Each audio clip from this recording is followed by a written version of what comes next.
I've made a few videos about the PS Portal recently, and one comment that keeps on popping over and over again is, who is this actually made for? Or why would anyone buy the PS Portal over any other real handheld? And honestly, that's a pretty fair question, but the PS Portal is not trying to replace something like the Switch or the Steam Deck or even the ROG Xbox Ally. And it is definitely not trying to compete with any other PC handhelds out there. So in this video, I want to clear the noise and explain exactly who the PS Portal is for, and just as importantly, who it is not for.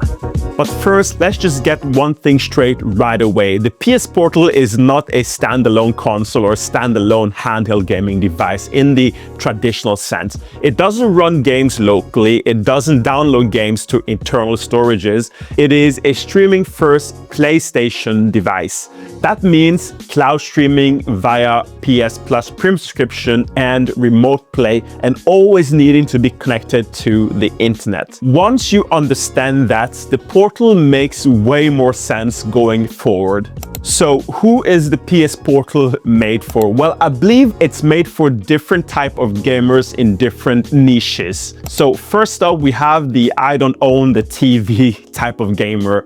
If you are someone who shares the living room space with more people, living with your partner, with your kids, or just your kids or your partner, for this type of person, the Portal is incredible. You can play on the couch in the bed while someone else is watching Netflix. No setup and less arguments, and more time for you to just sit down and game. And more importantly, no more I can play later or use the TV later. If this is you, then the Portal makes a lot of sense. Secondly, we have the short session type of gamer. This is a person with a busy schedule who truly only has 15 to 30 minute chunks to game, either before bed or between daily responsibilities. The PS Portal can fit neatly into that type of lifestyle. You don't need to boot up a console or commit to a long gaming session at your gaming desk. Just pick the PS Portal up and play. That friction removal is the PS Portal's biggest strength in my opinion, and probably the reason why I tend to choose this gaming device over most of the other gaming devices I've actually tried. Person number 3 is the person in the PlayStation ecosystem. If you already own PlayStation games, care about PlayStation exclusives, use PlayStation Plus, the PS Portal extends your existing investment a lot.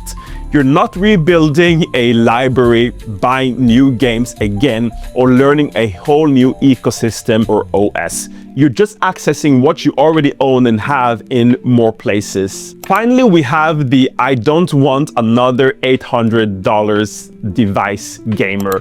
Handheld gaming has gotten expensive. PC handhelds now push between $700 to $1,000 range. The Portal doesn't compete there at all, and for me, that is both a good thing and probably intentional by Sony.